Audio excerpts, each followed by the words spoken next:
Then that of ও then those of, এই দুটো এক্সপ্রেশনের ব্যবহার নিয়ে আমরা প্রায় বিপদে পড়ে যাই। আমরা কম্পারেটিভ সেন্টেন্সে কখন দেন দ্যাট অফ লিখবো, কখন দেন দোজ অফ লিখবো, এটা নিয়ে আমরা যারা পেরেশানিতে থাকি তাদের জন্য আমাদের আজকের এই ভিডিওটা। তো প্রিয় শিক্ষার্থী, আমি Mirzalal Suman, unlock English with Suman YouTube channel এবং ফেসবুক পেজের পক্ষ থেকে আপনাদের সাথে আছি। এখন আমরা দেখবো যে কিভাবে দেন দ্যাট অফ এবং দেন দোজ অফ কে আমরা কম্পারেটিভ ডিগ্রি বা কম্পারেটিভ সেন্টেন্সে ব্যবহার করতে পারি। তো দেখেন, আপনি যদি কখনো কোনো সেন্টেন্সে এইরকম দেখতে পান যে the plus noun plus of dot dot dot, then the plus noun plus of dot dot dot এরকম রয়েছে। যদি এরকম কখনো দেখতে পান যে the plus noun plus of dot dot dot, the plus noun plus of then দ্বারা যুক্ত আছে, এই ক্ষেত্রে দেখেন আপনি যদি দুইবার the plus noun plus of লেখেন তাহলে এই সেন্টেন্সটাতে একটা ভুল হয়, যে ভুলটাকে বলা হয় রিডান্ডান্সি। রিডান্ডান্সি, এই রিডান্ডান্সি মানে হলো বাহুল্য দোষ। আপনি যদি সেন্টেন্সকে বাহুল্য দোষ থেকে মুক্ত রাখতে চান তাহলে the plus noun plus of then দ্বারা দুইবার যুক্ত থাকলে দ্বিতীয়বারের যে অংশটা এইটাকে আপনার স্কিপ করতে হবে। তো স্কিপ কিভাবে করবেন দেখেন, আমরা প্রথম অংশটা ঠিকই রাখবো, দ্বিতীয় অংশটাতে গিয়ে যে কাজটা করব, আমরা এই যে then plus the plus noun plus অফের যে জায়গাটা এইখানে আমরা এইভাবে লিখব, then that of dot dot dot, অথবা then those of dot dot dot. এখন প্রশ্ন আসতে পারে যে দাদা আমি কখন দেন দ্যাট অফ লিখবো এবং কখন দেন দোজ অফ লিখবো। যদি আপনি দেখেন যে একটা নাউন সিঙ্গুলার নাউন আছে আর কি, সোজা কথা সিঙ্গুলার নাউন যদি থাকে, সিঙ্গুলার নাউন, অথবা যদি এমন হয় যে সেই নাউনটা হচ্ছে আনকাউন্টেবল নাউন, আনকাউন্টেবল নাউন, সেই সিচুয়েশনে আপনাকে দেন দ্যাট অফ লিখতে হবে। অন্যদিকে আপনি যদি কোনো প্লুরাল নাউন পান সেক্ষেত্রে আপনি লিখবেন দেন দোজ অফ। আমি আপনাকে দুটো উদাহরণ লিখে দেখাই। যারা আমাদের ইউটিউব চ্যানেল এবং ফেসবুক পেজের সাথে অনেকদিন যাবতই আছেন তারা জানেন যে ভিজ হচ্ছে এক্সাম্পলের সমার্থক শব্দ। ধরেন আমরা একটা বাক্য লিখলাম, the weather of Bangladesh is hotter than the weather of England.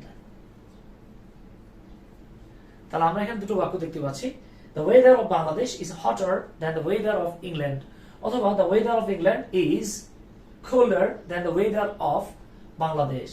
তা আমরা কিন্তু এখানে the plus noun plus of পেয়ে গেছি। এই যে দেখেন the plus noun plus of, এই যে দেখেন the plus noun plus of. এখন এই যে আপনি ওয়েদারটা দেখতে পাচ্ছেন, এখানে কিন্তু আমরা এই যে আনকাউন্টেবল নাউন বা সিঙ্গুলার নাউন পাচ্ছি। সব আনকাউন্টেবল নাউন গুলি হচ্ছে মূলত সিঙ্গুলার ধরে নেই আমরা। তাহলে দেখেন এই যে বাক্যটা লিখছি এই বাক্যটাকে বলা হয় রিডান্ডান্ট সেন্টেন্স, অর্থাৎ এই বাক্যে রিডান্ডান্সি বা বাহুল্য দোষ রয়েছে। আপনি যদি এই বাক্যের বাহুল্য দোষটাকে দূর করতে চান তাহলে আপনাকে এই বাক্যটা এভাবে লিখতে হবে, the weather of Bangladesh is hotter than that of England. ওকে, এই যে দেখেন দেন দ্য ওয়েদার অফ ইংল্যান্ড না লিখে লিখলাম দেন দ্যাট অফ ইংল্যান্ড। কেন লিখলাম আমরা? কারণ এখানে the plus noun plus of ছিল। আশা করি ইনশাআল্লাহ দেন দ্যাট অফ এর ব্যবহারটা আপনি বুঝে ফেলেছেন। এখন আমরা দেখব দেন দোজ অফ। ধরেন আমি আরেকটা বাক্য লিখতেছি, দা mangoes of Rajshahi Ram are sweeter than the mangoes of Borishal. ওকে, বরিশালের ভাই বোনেরা আবার রাগ করেন না, ঠিক আছে? যা সেটা বাক্য লিখলাম যে রাজশাহীর আম হলো বরিশালের আমের চেয়ে বেশি মিষ্টি। তাহলে এই যে দেখেন দ্য ম্যাঙ্গোস অফ রাজশাহী, আর এখানে দেখেন দ্য ম্যাঙ্গোস অফ বরিশাল, এই the plus noun plus of same জিনিস, এবং এটা কিন্তু প্লুরাল। যেহেতু প্লুরাল আছে আমরা দ্বিতীয় অংশটাতে দেন দ্য ম্যাঙ্গোস অফ বরিশাল না লিখে লিখবো দেন দোজ অফ। তাহলে বাক্যটা কি দাঁড়াচ্ছে? বাক্যটা হচ্ছে এরকম, the mangoes of Rajshahi are sweeter than those, এখানে কিন্তু that লেখা যাবে না, okay, than those of Barishal. So আমার প্রিয় শিক্ষার্থী ভাই বোনেরা, আমি ধরে নিচ্ছি ইনশাআল্লাহ এই দেন দ্যাট অফ এবং দেন দোজ অফ এর ব্যবহারটা আপনি বুঝতে পেরেছেন। এখন আপনার পালা, ইওর টার্ন। আমি একটা সেন্টেন্স দিব, আপনি লিখবেন এটা আসলে কি হবে, দেন দ্যাট অফ হবে নাকি দেন দোজ অফ হবে। ওকে, এটা হচ্ছে আপনার পালা, ইওর টার্ন, আপনার পালা।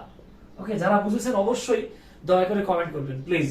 ওকে, তাহলে ধরেন আমরা একটা বাক্য লিখতেছি, sentence C, the facilities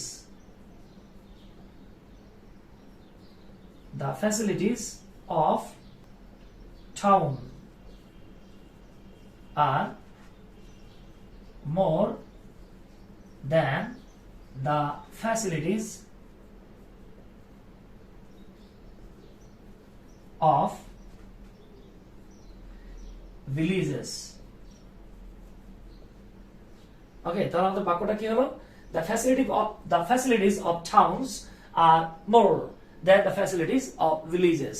okay, so my dear learners, আপনার কাজ হচ্ছে গিয়ে এই সেন্টেন্সটাকে পারফেক্ট ওয়েতে দেন দ্যাট অফ অথবা দেন দোজ অফ ব্যবহার করে আপনি এটা সমাধান করার চেষ্টা করবেন। যারা আমাদের অনলাইন কোর্সগুলোতে যুক্ত হতে চাচ্ছেন, আমাদের যে কোনো অনলাইন কোর্সে যুক্ত হতে চাইলে আপনারা আমাদের হোয়াটসঅ্যাপ নাম্বার 01917211236 এই নাম্বারে যোগাযোগ করতে পারেন। যারা চাচ্ছেন যে আপনি শিক্ষক হবেন, আপনি চাচ্ছেন আপনার চাকরির বয়স শেষ, কিছু করতে পারছেন না বা কিছু একটা করতেছেন, পাশাপাশি সমাজে একটা সম্মানজনক পেশায় যেতে চাচ্ছেন, শিক্ষক হতে চাচ্ছেন, আপনি আপনার মর্যাদা বাড়াতে চাচ্ছেন, আপনি চাইলে আমাদের টিচার্স কোর্সটাতে যুক্ত হতে পারেন। আমাদের যে টিচার্স কোর্সটা রয়েছে, এই কোর্সটা করলে আপনি একবার ইনশাআল্লাহ জেএসসি থেকে এইচএসসি ইভেন ভার্সিটি অ্যাডমিশন পর্যন্ত ইংরেজি পড়াতে পারবেন ইনশাআল্লাহ। ওকে, তো মাই ডিয়ার লার্নার্স, আশা করি ইনশাআল্লাহ আমাদের আজকের এই ভিডিওটা আপনারা বুঝতে পেরেছেন। পরবর্তী ভিডিওতে আমরা আবারও নতুন কোনো একটা কন্টেন্ট নিয়ে আপনাদের সামনে হাজির হব। সে পর্যন্ত ভালো থাকবেন, সুস্থ থাকবেন। আসসালামু আলাইকুম, আদাব, আল্লাহ হাফেজ।